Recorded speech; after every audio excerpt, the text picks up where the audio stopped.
Olá, seja muito bem-vindo ao Sommelier School. Meu nome é Wesley Moreira, sou diretor e fundador da escola e toda semana eu trago conteúdos novos sobre o universo do vinho aqui para o canal. Hoje nós vamos falar um pouco sobre uvas e sobre países, mas de uma forma um pouco diferente.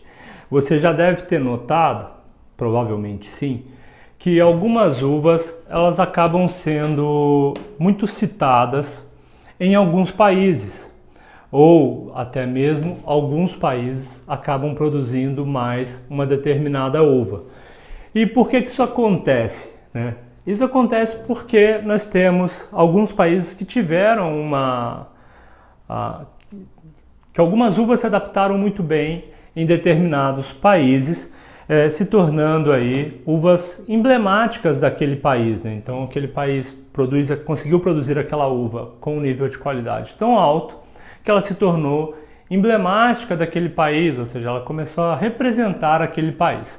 E tudo isso começou a ser mais difundido, né, para o mercado de vinhos como um todo, depois da grande crise da filoxera, depois das grandes mudanças na Europa, principalmente com a adesão da legislação de vinhos lá em 1930, e com isso os produtores do Novo Mundo começaram então a colocar no rótulo o nome da uva.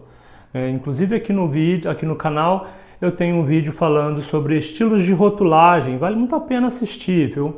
Onde eu falo um pouco sobre os diferentes estilos de rotulagem, e no estilo varietal, que é o estilo da uva, eu conto um pouco essa história de como tudo isso começou, né? Essa ideia de colocar o rótulo, o nome da uva no rótulo. Mas bom, a partir do momento em que eles começam a colocar o nome da uva no rótulo, o consumidor começa a identificar que alguns países produziam muito bem uma determinada uva, e essa uva então se torna a uva emblemática daquele país por questões de adaptação, né? E é claro, os enólogos, ao perceber que o mercado, né, o consumidor identificava que determinada uva tinha uma melhor qualidade dentro daquele país, eles começam então a produzir mais aquela uva. Bom, onde estão essas uvas emblemáticas, né? Quais são os países que têm uvas emblemáticas? Dos países do Novo Mundo, eu acredito que todos tenham uma uva emblemática, uma uva que represente o seu país. Vamos citar aqui algumas, pelo menos as que eu estou me lembrando agora. Antes da gente seguir até, no Velho Mundo nós não temos uvas emblemáticas, afinal de contas, a maior parte das uvas cultivadas no Novo Mundo são uvas vitiviníferas europeias, né? Então elas são nativas da Europa, então não tem como elas serem emblemáticas a partir do momento que elas já são nativas de lá, enfim, então automaticamente elas já são emblemáticas. Bom, ficou um pouco confuso, né? Mas vamos embora. Uvas emblemáticas de cada país. Estados Unidos, Califórnia, sua uva emblemática, Zinfandel, conhecida também como Primitivo, lá na região da Puglia, na Itália. Chile, famoso pela sua uva emblemática Carmené, que inclusive tem uma história muito interessante da Carmené no Chile, que eu vou trazer em algum momento aqui no vídeo, no canal eu vou trazer a história da Carmené, se você ainda não conhece, para você conhecer, para aqueles que já conhecem, poder ouvir de novo essa história. Na Argentina, a uva emblemática é a Malbec. No Uruguai, a uva emblemática é a Taná. Na Nova Zelândia, a uva emblemática é a Sauvignon Blanc. Na Austrália, a Syrah. Na África do Sul, a Pinotage, que não é uma uva, que ela é uma uva de cruzamento, né? Foi um cruzamento entre Pinot Noir e a Cinsault. A Cinsault, na África do Sul, ela é conhecida como Hermitage, por isso o nome de Pinotage. Muita gente pergunta, Wesley, qual é a uva emblemática do Brasil? O Brasil não tem uma uva emblemática, isso porque nós temos um país com uma diversidade climática muito grande, então nós não temos uma adaptação de uma casta para todas as regiões. É diferente, por exemplo, do Chile, onde a Carmenela consegue se desenvolver muito bem no país inteiro. A Malbec na Argentina, nós vamos encontrar Malbec na Argentina, na Patagônia, na região de Mendoza, na região de Salta, Santo Antônio, enfim, lá no extremo de Salta, enfim. A mesma coisa com o Zinfandel na Califórnia e com os demais países que possuem as suas uvas emblemáticas. Todos esses outros países, essas uvas que se tornaram emblemáticas e importantes para o país, elas são cultivadas no país inteiro, claro, com diferentes níveis de qualidade, o que é natural, mas aqui no Brasil nós não conseguimos ter aí uma uva emblemática, ou seja, uma uva que conseguisse produzir um vinho que representava o Brasil em termos de estilo e nem muito menos uma uva que conseguisse ser cultivada em todas as regiões produtoras de vinhos do Brasil. Então nós não temos uma uva emblemática, mas temos um estilo de vinho emblemático, que é o vinho espumante, né? Que este é a cara do Brasil, né? Então é um estilo de vinho que ele é produzido no Brasil inteiro, do extremo sul ao extremo norte, se produz espumantes e espumantes de grande qualidade. Representa muito o país porque o espumante está ligado a festas, a alegria e felicidade e tem muito a ver com a nossa personalidade, então ele representa muito bem o Brasil. Muita gente acaba pensando que isso é um ponto negativo do Brasil não ter uma uva emblemática, aí ficam, Wesley, mas o Brasil não tem uva emblemática, o Chile, a Argentina, o Uruguai, a África do Sul, a Austrália, Nova Zelândia, todo mundo tem uma uva emblemática e a gente não. Na verdade, isso é um ponto positivo, porque o que acontece? Se antes as uvas emblemáticas ajudaram e muito no posicionamento de alguns países no mercado internacional para os vinhos que estavam sendo exportados, e de fato ajudou muito, porque os países começaram a ser reconhecidos pela qualidade dessas uvas, para o outro lado, para o momento em que vivemos hoje, com os avanços na tecnologia, na vitivinicultura, com vários produtores novos, isso está se voltando contra aos países produtores, essa fama, né? Por que, Wesley, que isso está se voltando contra os produtores desses países com as suas uvas emblemáticas? Vou dar um exemplo.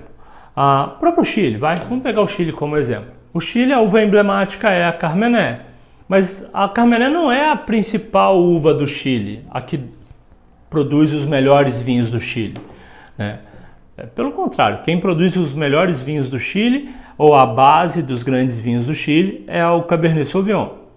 Mas independentemente disso, o Chile produz excelentes Syrahs, excelentes Malbecs, Cinsault, Riesling, Viognier, Sauvignon Blanc, um punhado de uvas que geram vinhos de excelente qualidade no Chile e que os produtores têm uma dificuldade muito grande de vender estes vinhos porque o consumidor lá na ponta quer beber o Carmené, porque o Carmené é o vinho, é a uva emblemática do Chile. E isso acontece com a Argentina, com o Malbec, né? Todo mundo que pensa em vinho argentino pensa na Malbec.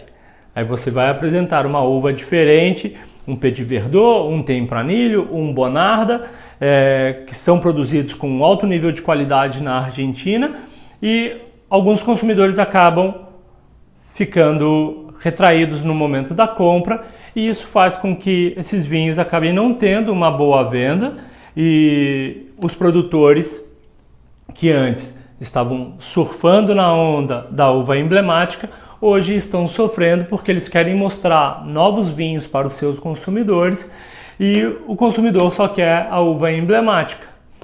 Na contramão disso, o Brasil, por ser um país produtor que não se rotulou com uma uva emblemática, hoje goza de um grande prestígio, porque nós temos uma complexidade muito grande de terroirs, então nós temos várias áreas que são extremamente diferentes, gerando vinhos extremamente diferentes, com uvas totalmente diferentes. Então, se nós temos a Merlot na Serra Gaúcha que se destaca lá, nós vamos ter a Syrah se destacando aqui no Sudeste, vamos ter cultivo de Touriga Nacional, Alicante Bouschet lá na região da Campanha, entre tantas e tantas outras uvas. Ou seja, qual é o grande ponto positivo para o Brasil? O Brasil não se rotulou como uma uva emblemática, com isso ele acabou ganhando uma maior liberdade, e os seus produtores também, de produzir aqueles vinhos com as uvas que melhor se adaptam à sua região, ao seu micro-terroir. Com isso nós conseguimos produzir vinhos com muito mais autenticidade e não são aqueles vinhos que parecem que são padronizados, que é o grande problema dos vinhos produzidos com uvas emblemáticas dentro dos seus países, né? Se a gente pega pinotages, a grande maioria deles estarão dentro de uma mesma linha de raciocínio. Serão diferentes? Totalmente. De região para região, de produtor para produtor, de acordo com as técnicas de viticultura, a vinicultura, isso aplica para todas as uvas emblemáticas dentro dos seus países. Porém, eles terão ali alguns pontos que são muito parecidos, né? Pegue uma bateria de Malbecs argentinos, de Tanás uruguaios. Você vai perceber que todos eles têm ali as suas particularidades, isso porque são produzidos com a mesma uva. E por mais que o enólogo, o produtor, tenha um know-how muito grande e uma criatividade muito grande, ele acaba se limitando a uva emblemática. E isso hoje é um grande problema para esses produtores, e o Brasil, neste caso, está livre desta algema ou deste rótulo de uvas emblemáticas. Bom, é isso. Espero que você tenha gostado do conteúdo de hoje. Se você gostou, não deixe de curtir, compartilhar com seus amigos. Siga nossas páginas lá no Facebook e também no Instagram. A gente se vê no próximo vídeo e até mais. Saúde!